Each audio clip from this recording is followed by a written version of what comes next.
सिद्दीकी को, मौलाना कलीम सिद्दीकी को, नारे तकबीर, नारे तकबीर, नारे तकबीर, मौलाना कलीम सिद्दीकी,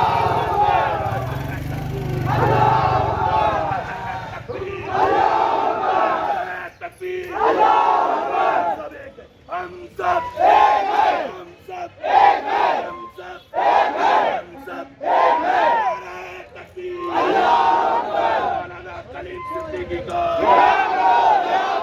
मौलाना कलीम सिद्दीकी को, मौलाना कलीम सिद्दीकी को, नारे तकबीर।